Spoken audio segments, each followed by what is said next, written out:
Waktu itu, pada saat saya interview, saya belum memiliki LOE unconditional dari University of Birmingham.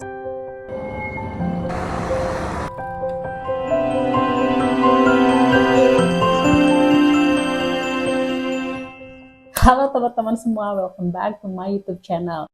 Hari ini kita akan diskusi dan membahas terkait tips gimana caranya bisa lolos beasiswa S3 LPDP in one shot. Disclaimer, video ini benar-benar based on my personal experience ya. Jadi teman-teman atau awardee lain mungkin yang sudah pernah mengalami hal yang sama dan ada pengalaman yang berbeda yang bisa ditambahkan, bisa banget ditambahkan di diskusi nanti di kolom komen ya.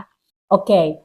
Sebelum kita mulai, saya mau kenalan dulu ya. Saya Mega, saya awardee LPDP tahun 2018, intake S3 luar negeri di University of Birmingham tahun 2019. Saya ambil PhD in Public Administration and Policy. Tahun ini saya alhamdulillah baru menyelesaikan dan sudah wisuda di studi PhD saya. Oke, saya mau nge-share pengalaman saya terkait bagaimana caranya bisa lolos S3 luar negeri melalui beasiswa LPDP in one shot.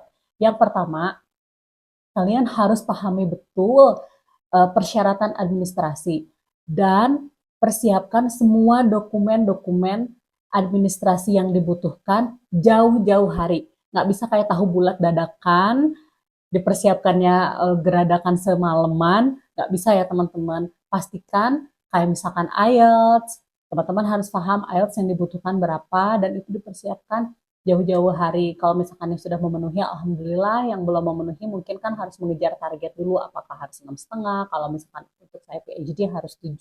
Jadi itu butuh waktu ya teman-teman. Yang kedua, esai. Esai juga nggak bisa kita buat mendadak karena akan kualitasnya pasti akan berbeda. Saya yakin letter of motivation kita, tujuan kita di dalam esai itu harus dijelaskan dengan detail ya teman-teman, dan juga goals kita seperti apa. Jadi ini juga harus disiapkan jauh-jauh hari.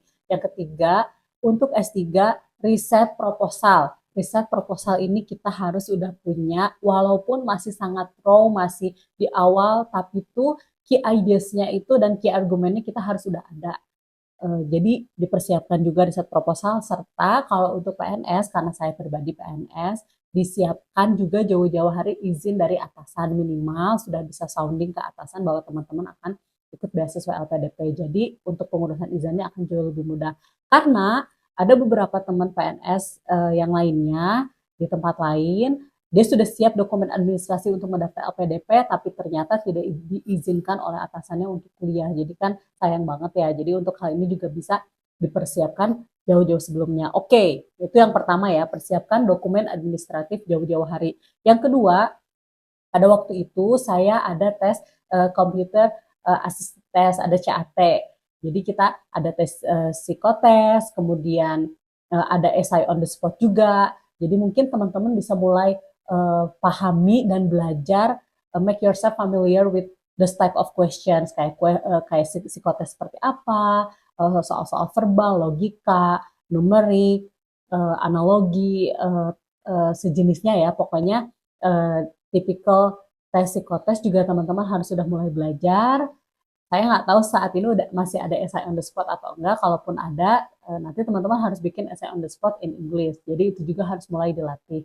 Mulai praktis latihan soal-soal psikotes biar nanti pas hari H sudah lebih maksimal untuk tempur ya teman-teman. Oke, yang ketiga, karena untuk S3 itu kita based on riset di luar negeri dan harus ada supervisor, teman-teman harus mulai mencari potensial supervisor, mulai mengkontak, mulai mencari potensial supervisor untuk S3 teman-teman.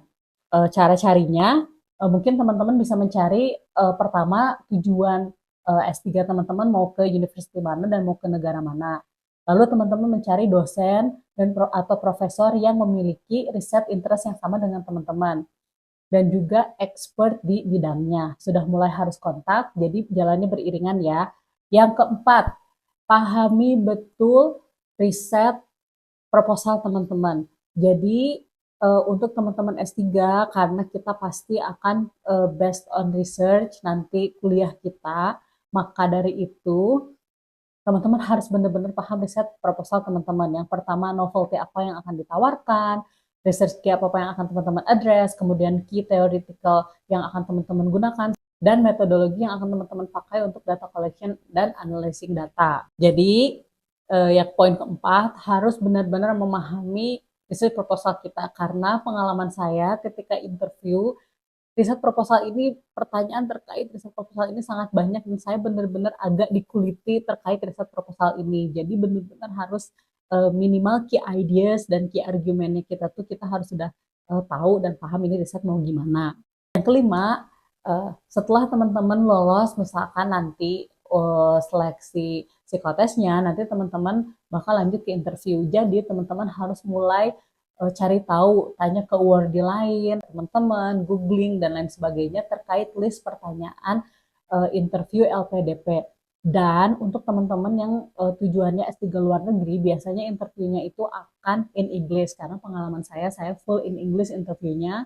So you have to practice a lot in answering those type of questions ya. Teman-teman harus mulai belajar bagaimana caranya menjawab pertanyaan interview dalam bahasa Inggris, practice biar lebih luwes dan lebih less nervous nanti ketika proses interviewnya ya, dalam menjawab interviewnya. Itu yang kelima. Dan yang keenam, karena pada saat itu saya belum memiliki LOE pada saat interview, jadi buat teman-teman yang lolos tahapan interview dan mungkin S3-nya baru belum mendapatkan LOE atau sudah mendapatkan LOE tapi kondisional, teman-teman bisa bawa evidence lain yang dapat mendukung, yang menunjukkan bahwa teman-teman sudah effort dalam mencari supervisor dan university. Waktu itu, pada saat saya interview, saya belum memiliki LOE unconditional dari University of Birmingham. Saya baru memiliki LOE conditional. Tapi saya bawa semua email, saya print semua email komunikasi saya dengan potential supervisor saya, di mana di dalam komunikasi tersebut supervisor saya sudah say yes, okay, I will be your supervisor. Jadi itu yang saya tunjukkan ke interviewer. Kenapa? Nggak apa-apa sih, mungkin ini salah satu effort saya aja pada waktu itu untuk meyakinkan biar lebih convincing bahwa dalam proses perjalanan S3-nya, pencarian universitinya, walaupun anak ini belum dapat, tapi paling tidak dia sudah mencoba. Mungkin itu yang saya lakukan pada saat itu dan juga mungkin teman-teman bisa lakukan.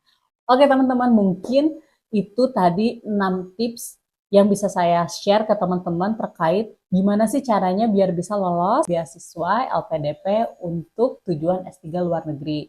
Semoga bermanfaat, dan untuk teman-teman yang pengen tahu proses lainnya seperti interview atau mungkin esainya seperti apa, bisa tulis di kolom komentar.